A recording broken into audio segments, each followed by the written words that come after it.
Vote দেওয়ার অধিকার পাইলাম, অধিকার আবার বঞ্চিত করলো নির্বাচন কমিশনার।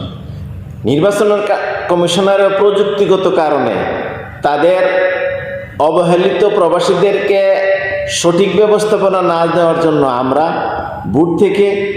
ভোটের অধিকার থেকে আমাদের বঞ্চিত করা হইল। ভোট থেকে আমরা বঞ্চিত, প্রবাসীরা সবসময় লাঞ্ছিত। সব জায়গায় ওই কেয়ারটেকার সরকার আর গভর্নমেন্ট নির্বাচিত সরকার হোক, যেই হোক না কেন, প্রবাসীদেরকে কেউ কিছু করে না।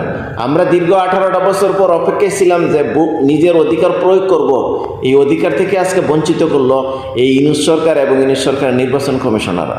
কেন রে ভাই, আমার ভোট আমি দেব, যাকে খুশি তাকে দেব, এই ভোট কেন আমি অর্থ ব্যয় করে দিতে হবে?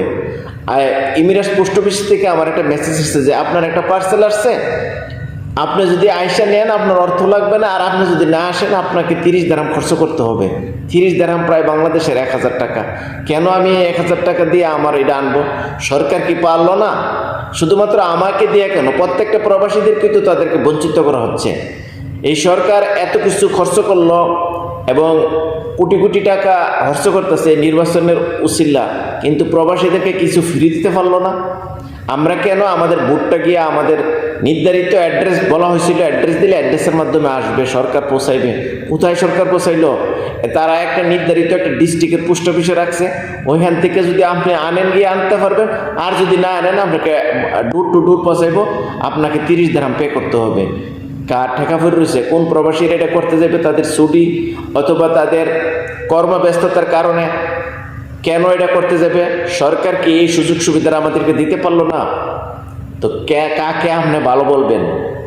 কেয়ারটেকার সরকার নাকি এই নির্বাচিত সরকার? কেউই ভালো না। বাংলাদেশে রক্ত মাংস সবারই দুর্নীতিতে আবির্ভাব করছে।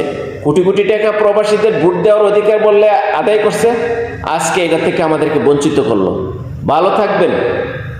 আমরা প্রবাসীরা সবসময় নির্যাতন থাকবো সবার কাছেই। আসসালামু আলাইকুম।